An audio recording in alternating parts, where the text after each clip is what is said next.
كفتا كميش على الجلسة قدوميها مركو قبتي يعني صوعي قدومي كفتا منها waxaan gudoomiye waxaan maqlay mooshin baa la qabtay see wax yihiin markaasuu yiri way hor yaalaan mooshinka waxaan ku yiri see weeg yahay wuxuu yiri balaan kugu soo celiyo warqadii saas u rogay way ugu soo celiyo wuxuu yiri nambarkaas weey oo yaa ka dambeeya waxa ka dambeeyo dad waalaha ah oo la yiraahdo qabyo oo waxaan qabyada isla ogeyn waa qabyo waxaan ku yiri bal fiiri qabyo waxaan ku ogeyn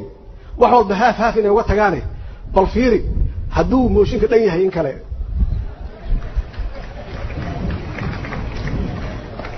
dib uu fiiriyay wuxuu arkay saxiixiyo la saxiixay 2017 tuhunka la qabana uu yahay dhamaadka 2018 waxaan ku yiri marka haddee see isu waafaqaysaa wuxuu yiri waxay arkayeen wax soo socda sanadka bacdi waxaan ku yiri khalad kalma ku jira waa soo ognahay waxa laga yaabaa qabyo badan meesha ku jirteen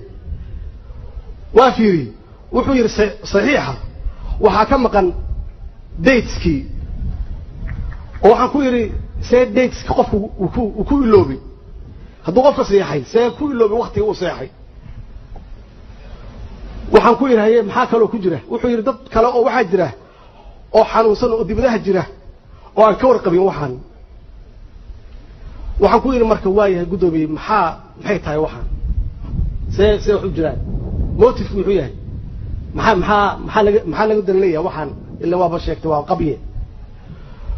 wuxuu yiri hore wuxuu yiraahdeen qabye ninkeeda dhameystira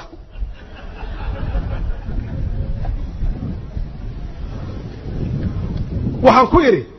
waayahay waa dhabe qabyo ninkeeda dhameystireen taas 2016 soo ma ahayn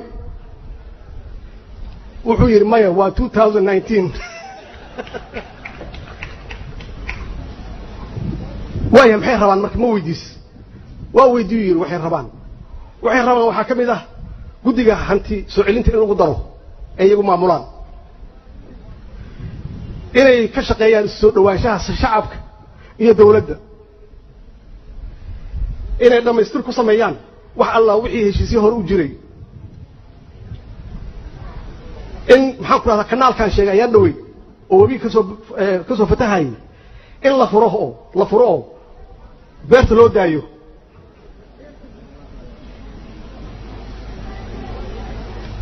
waxay rabaan uu yiri inay xoojiyaan ama ka shaqeeyaan xoojinta hufnaanta dhaqaalaha